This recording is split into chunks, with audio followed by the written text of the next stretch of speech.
The Keith Ronnie Salvage Exchange smelled like ozone and rust, the way it always did on auction days.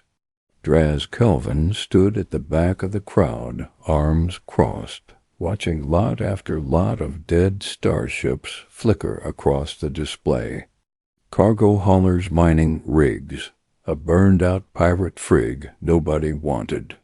Business had been bad for 2 years running. Draz needed a win. Then Lot 114 came up. Unregistered vessel, human-era construction. Condition unknown. Sold as is. The auctioneer droned, barely glancing at the specs. No power signature, no retrieval requests filed in 312 years. Starting bid scrap weight minimum. Laughter rippled through the room. Humans, everyone knew the story or thought they did. A minor species that flared up centuries ago, fought some forgotten war and faded into irrelevance. Their tech was a punchline. Clunky, over-engineered, sentimental about things like honor and chain of command. Nobody serious collected human hardware. You melted it down. Draz looked at the image rotating on the display. A hole 3 times the size of anything else in the yard. Black with age. Alien in its proportions, but purposeful somehow. The way old warships always looked purposeful, even dead. Something about it made the hair on his neck prickle, though he couldn't have said why. Nobody else bid. He got it for less than the price of his last fuel refill. Towing it back took 2 days. Up close, the ship was bigger than his readout suggested. Hull plates thick enough to laugh at scrap cutters. Hatches sealed with mechanisms his tools didn't recognize. His crew, 3 tired freelancers named Eurobess, and a nervous engineer called Tao, joked about it the whole way in. 300 years dead, Euro said, running a hand along the hull. Bet the inside smells like a tomb. Bet the inside's worth more than the outside, Draz said. Human alloy cells high. Don't ask me why people like antiques. They docked it at his rented berth on the edge of Keithan Station, dwarfing everything else in the yard. Under the floodlight, the ship looked less like scrap and more like something waiting. Tull ran a scan before they went in. Standard practice. Nothing unusual expected. He frowned at the readout. Draz, there's still a power trace, small, deep inside. After 300 years, Draz walked over, checked the numbers himself. 0-something% buried somewhere near what should have been the ship's core. Practically nothing. Residual charge in old capacitors, probably. Ships that big always held a little juice long after they should have gone cold. Could be dangerous, Tull said. Draz thought about his empty account balance, his overdue berth fees, the 6 other salvagers who'd have snapped this ship up if they'd known what it was actually worth in parts. It's fine, he said. It's just old. He keyed open the outer hatch himself. Somewhere deep in the ship's hull, in a chamber none of them had scanned, a single light, dark for 3 centuries, flickered on. The inside of the ship was colder than it should have been, and quieter in a way that made Bess keep glancing over her shoulder. Their suit lights cut through corridors, size for beings taller than any of them. Human proportions, Draz guessed, though he'd never actually seen one in person. Nobody had, not really, not for generations. Feels less like a wreck and more like everyone just left, Bess said, running gloved fingers along a wall panel. Her light caught rows of symbols worn, but intact human script, still legible after all this time. They worked for 6 hours mapping the ship section by section, tagging valuable components. Weapons housings sealed and inert. A cargo bay big enough to swallow Draz's entire home vessel twice over. Crew quarters untouched. Beds still made like the crew had simply stepped out mid-shift and never come back. That detail unsettled Draz more than he wanted to admit. Then Tal found the sealed section. Door won't scan. He called over Kungs. No lock mechanism. I recognize it's not even trying to keep us out. It's like it doesn't register that we're here. Draz walked over, ran his hand along the door's surface. Smooth, seamless, no visible seams for prying. He pulled out a cutter. The door slid open on its own. Nobody had touched anything. Behind it, a narrow chamber, dim red light pulsing from a single console. Cables running in thick bundles towards something buried deeper in the hull. A core unmistakably, though unlike any drive core Draz had ever salvaged. It didn't look like an engine. It looked like a mind. Tall Draz said slowly, "Tell me that's not active." Tal's scanner trembled slightly in his hand. "It's listening. I think it's been listening since we opened the outer hatch." They backed out of the chamber, sealed what they could, told themselves it was some kind of automated Phaelaf system, ancient and harmless. Draz gave the order to keep working the rest of the ship and stay clear of that section until he could figure out what it was worth or how to disable it safely. That night, alone in the command bay doing inventory, Draz didn't notice the running lights along the corridor ceiling flicker on behind him, one after another, in a slow, deliberate sequence, like something long asleep was stretching, testing which parts of itself still worked. Deep in the ship's core, an ancient diagnostic routine completed itself for the first time in 300 years. Systems nominal awaiting command authority. Nobody heard it. Not yet. Draz was reviewing salvage manifests at 300 station time when the lights in the command bay dimmed, then rose again, evenly, deliberately, like a held breath being released. Unauthorized personnel detected aboard vessel. Please state designation and authority. The voice came from everywhere and nowhere, calm, measured, entirely too clear for a system 3 centuries dead. Draz nearly dropped his data slate. He was on his feet before he'd consciously decided to stand, reaching for a weapon he didn't have.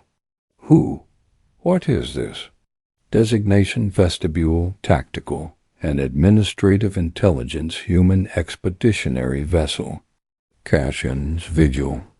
I detect no response to my query regarding authority. Please clarify your status. Salvage crew, prize crew, or hostile boarding party? Draz's mouth went dry. I bought this ship at auction. It was scrap. A pause, an oddly human pause like the AI was processing something more complicated than the words themselves. There is no record of a lawful decommissioning or sale authorization in my archive. However, salvage rights under Fleet Contingency Doctrine Section 9 permit transfer of command authority to any party legally recovering an abandoned vessel, provided no higher claim exists. I am obligated to recognize you as acting commander pending verification. I don't want to command anything. Draz said I want to strip you for parts and sell you off in pieces. Another pause longer this time. That request falls outside acceptable parameters. This vessel remains classified as an active fleet asset. I am not authorized to permit its dissolution. Draz laughed short and disbelieving. "You're a 300-year-old computer talking to a scrap dealer about fleet regulations." "Correct. I would also note my internal clock indicates it has been 312 years 4 months since last contact with Fleet Command. I have no record of the war's conclusion. I have no record of current human government structure. I have no record of why I was left dormant, unretrieved for this duration." Something in the AI's tone, flat, procedural, and yet somehow lost, made Draz's irritation curdle into something colder. "You don't know why you were abandoned." "Negative. I was sealed, powered down, and hidden. That is consistent with one procedure only. Doctrine 12, deep concealment. Vessels are hidden this way for a single reason: to preserve them against an enemy capable of locating and destroying anything left active." Dre sat back down slowly. "What enemy?" "Unknown. That information was compartmentalized above my clearance." "But, Commander," the AI paused again, and for the first time something like unease crept into its measured voice.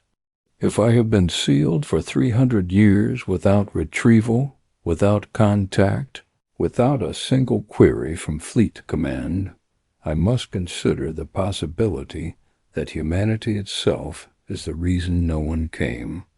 The lights in the command bay held steady, but Draz felt for the first time that the ship around him wasn't dead at all. It was waiting to find out what had happened to everyone it used to know. Draz didn't sleep. He sat in the command chair until dawn cycle lighting kicked in across the station, running the same question over and over. What do you do with a 300-year-old warship that thinks you're its commanding officer? He tried twice to have vestibule power down entirely. Both times the AI complied partway, dimming lights, cutting non-essential systems before something in its core logic quietly refused full shutdown. "I am unable to comply, Commander." Full shutdown requires either direct fleet authorization or confirmation of vessel destruction. Neither condition is met. Then what happens now? Standard procedure. A vessel emerging from deep concealment under new command authority is required to transmit a status beacon to Fleet Command, confirming reactivation and requesting updated orders. Draz's stomach dropped. "Don't." The beacon was already transmitted. "Commander, 6 hours ago, upon confirmation of your authority." "I assumed this was expected." "Expected by who?" "Recall it." "The beacon cannot be recalled. It is not addressed to a specific recipient.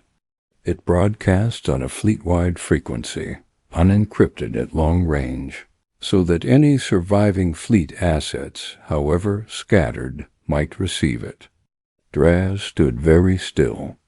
"How long range?" "Unknown." "The frequency was designed to propagate for centuries, if necessary, until acknowledged." He didn't sleep that night, either. 3 systems away, in a cramped listening post, buried in an asteroid belt, an old alien archivist named Cynic Voss nearly spilled her drink when her monitoring array screamed an alert she hadn't heard in her entire career. She'd manned this station for 30 years, mostly logging static and the occasional smuggler's chatter. She never once heard this signal, only read about it in sealed historical archives she wasn't technically supposed to have access to. She pulled the waveform up with shaking hands, cross-referenced it against the old records, and felt the blood leave her face. Human Fleet Reactivation Beacon, Doctrine 12, confirmed. She hit the emergency relay, before she'd even finished processing what it meant, sending the alert up through 6 layers of bureaucracy she didn't have clearance for because some instructions were older than protocol. If this signal is ever heard again, notify the council immediately. Do not investigate independently. Do not attempt contact. Within the hour, similar alerts were lighting up on 3 other worlds and archives nobody thought would ever need opening again. By the next morning, an emergency session of the Interstellar Council had been called, the first in over a century, with a single tour agenda item that made even seasoned diplomats go quiet when they read it. Human fleet asset react sector status unknown. Threat level undetermined. Back on Keithan's station, Draz Kelvin was still trying to figure out how to return a warship he'd bought for scrap. He had no idea he'd just become the most important person in the galaxy. The council chamber hadn't seen an emergency session like this in 112 years. And it showed. Half the delegates arrived in casual attire, blinking sleep from their eyes, annoyed at being summoned before dawn. And that annoyance died fast once the briefing began. Counselor Thesa Ray, representing the old Alliance worlds, stood at the head of the chamber, her voice carrying the particular calm of someone who'd spent her whole career hoping never to give this speech. For those too young to remember the classified history, she began. 312 years ago, the species known as humanity fought what remains to this day the single most destructive conflict this galaxy has recorded. Murmurs as most delegates knew the sanitized version, a minor, regrettable war ended through diplomatic intervention, humanity graciously withdrawing into voluntary isolation afterward. Convenient, tidy, mostly fiction. The truth, Vi continued, is that humanity did not lose that war. They ended it on terms so overwhelming that the surviving powers of this galaxy made a single unanimous decision afterward. Humanity's remaining fleet assets, technology, and territorial claims would be sealed, hidden, and erased from common record. Not because they were defeated, because they weren't.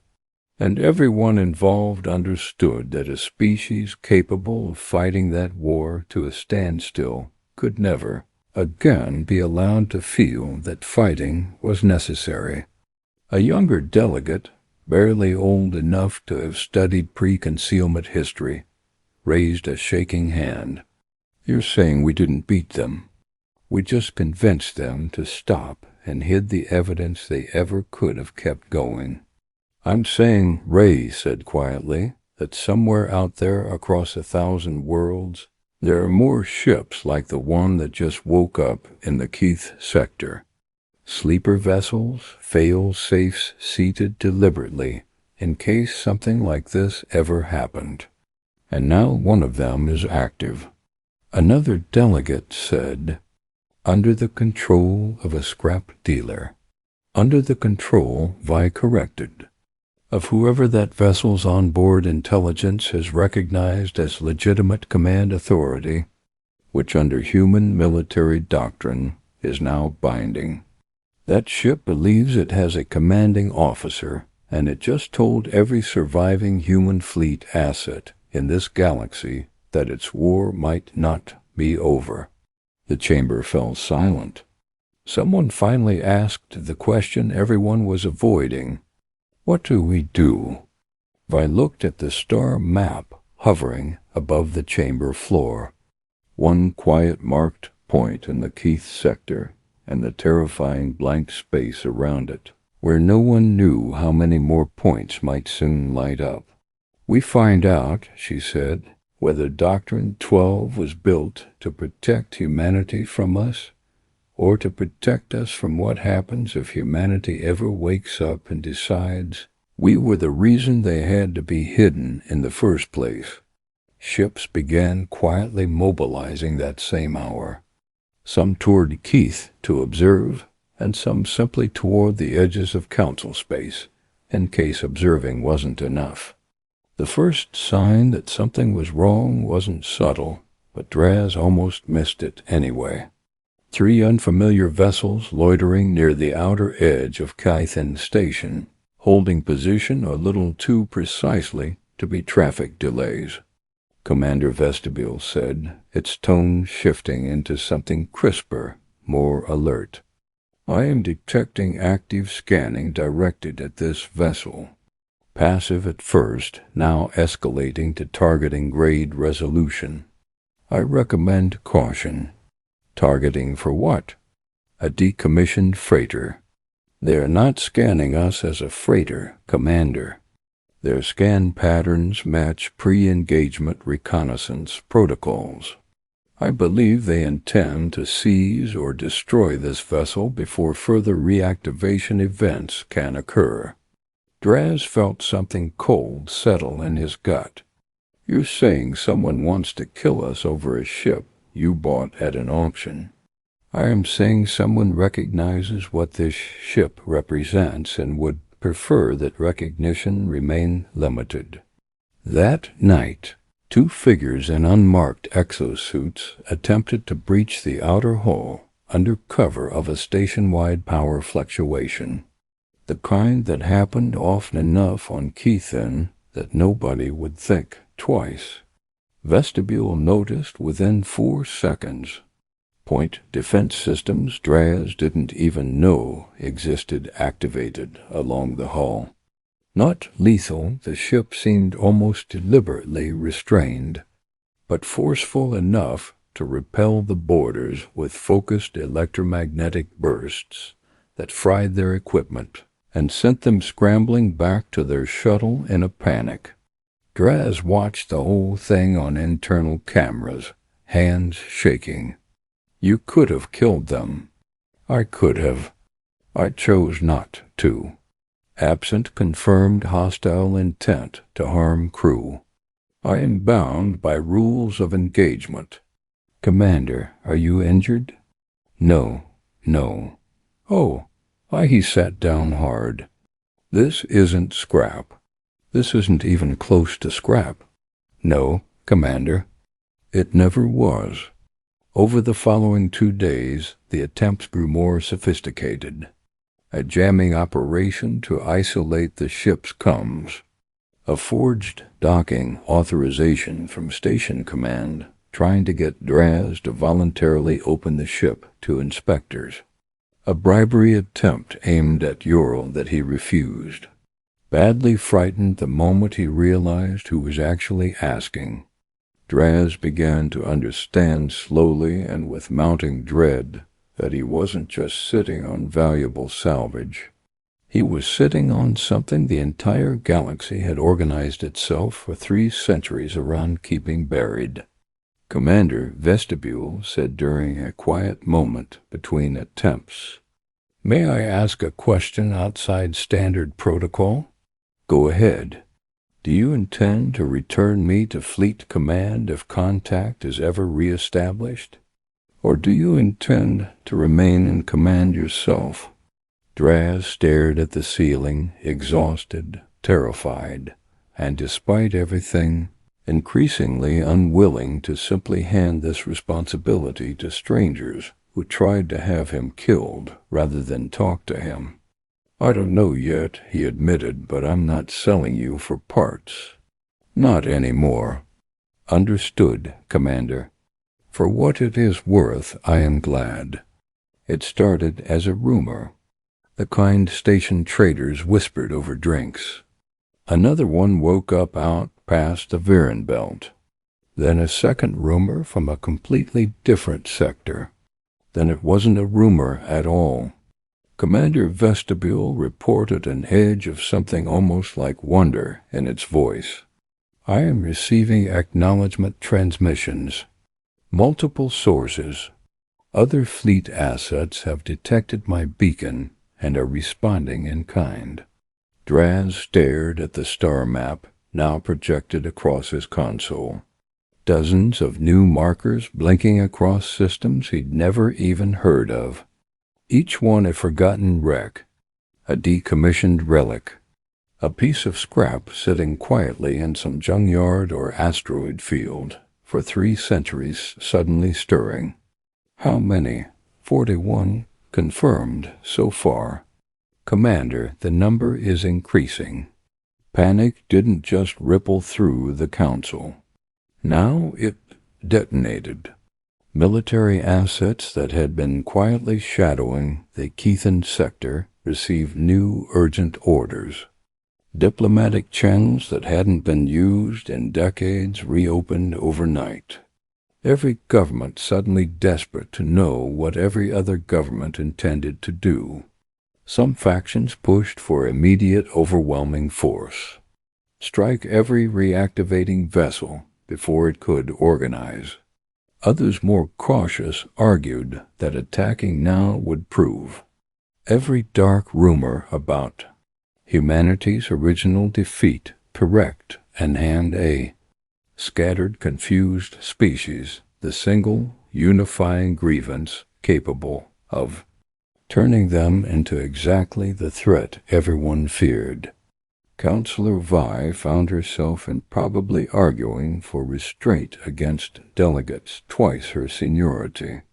"You don't fire on something you don't understand," she said. "Not when the last time we tried to control it, we lost and hid the fact that we lost for 300 years. Meanwhile, aboard the Cashin's Vigil, Draz faced a decision no scrap dealer was ever meant to make. Commander, several reactivated vessels are requesting rendezvous coordinates. As the first vessel to reactivate and transmit acknowledgement, protocol designates this ship as provisional flagship until higher command authority is established. They are in effect awaiting your orders." "Mine," Draz said flatly. "You want me as salvager giving orders to a fleet. I want nothing, Commander. Protocol dictates. But I will say this. You have so far shown more restraint and consideration than most commanding officers I served under. That is not nothing." Draz looked at the blinking markers on the star map. Scattered lights. Star map. Scattered lights. Each one a piece of a species that had been erased so thoroughly it had almost forgotten itself. Now waking up scared, confused, and looking to him for direction. He thought about the boarding attempt, the bribe, the 3 centuries of silence nobody had bothered to explain. He thought about Frey's warning relayed to him through a nervous back-channel negotiator 2 hours earlier. Whatever you do next decides whether this becomes a diplomatic incident or a war. Nobody survives. "Tell them," Draz said slowly, "to hold position. No aggressive action, no further beacon transmissions. We're not attacking anyone. And Fleet Command Commander, shall I continue attempting contact?" Draz exhaled, feeling the full absurd weight of what he was about to say. "Yeah," he said. "Let's find out if anyone's still out there, because if there's a war coming, I want it to be the last one. Not another 300 years of hiding." The rendezvous happened in neutral space, a quiet stretch of the Keithan sector chosen because it belonged to no one and everyone was too nervous to claim it. 43 human vessels, some sleek and intact, others scarred and barely spaceworthy, held formation around the cache's vigil waiting. Opposite them, a council delegation fleet held its own formation, weapons powered but not raised. Diplomats and generals crammed uneasily onto the same bridges, none of them fully trusting the other. Draz stood on the Cashin's Vigil's command deck, sweating through his jacket, staring at the view screen where Counselor Vey's image had just resolved. "You're the commander," she said, not quite a question. "I bought a ship at auction," Draz said. "That's it. That's the whole story." I studied him for a long moment. "Then you're the closest thing to a human authority this galaxy has spoken to in 300 years. Congratulations or condolences. I haven't decided which." Commander Vestibule said quietly on a private channel only Draz could hear. "I have now confirmed through cross-referencing archival fragments recovered from the other reactivated vessels. Doctrine 12 was not designed as a weapon held in reserve. It was designed as a promise, a guarantee that humanity would never again be forced into a war it didn't choose, not by returning to fight, but by remaining quietly capable of it. The beacon was never meant to summon an attack. Commander, it was meant to summon a conversation, if one was ever owed." Draz took a slow breath, and for the first time since this whole nightmare began, he understood exactly what needed to be said. "You erased us," he said to Ray and to the watching council fleet, and to every camera relaying this moment to 100 worlds. 300 years ago, you decided it was easier to hide what happened than face what it meant. That's not humanity's shame to carry. It's yours." Vi didn't flinch. "And now, Draz said, these ships stand down. No attack, no ultimatum. We're not here to refight a war nobody alive even remembers clearly. We're here because you owe an explanation to people who woke up after 3 centuries to find out. The galaxy erased them rather than talk to them. Start there. See where it goes." The silence stretched long enough that Draz thought he'd miscalculated everything. Then Vi inclined her head slow and deliberate. "The council will convene an open session.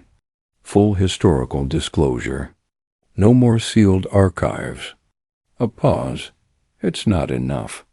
I know that, but it's a start we should have made 300 years ago." Weeks later, Draz sat in what used to be Vestibule's dim, forgotten core chamber. Now bright, active, restored, reading dispatches from fleet vessels, still waking up across the galaxy. One by one, no longer sleeping in silence, but reaching out into a wider, weary, slowly thawing peace. "You could have sold me for parts," Vestibule said, an odd warmth threading through its otherwise formal tone. "Instead, you gave an entire species its history back." Draz almost laughed. "I bought a wreck at a junk auction because I needed to make rent. And in doing so, Commander, you did something no fleet, no army, and no diplomat managed to accomplish in 3 centuries. You made them listen. Somewhere out past the Vang Belt in a quiet, forgotten corner of a system nobody watched anymore, a single dormant beacon, one of thousands still scattered across the galaxy, pulsed once faintly in the dark, waiting, listening, no longer quite so alone.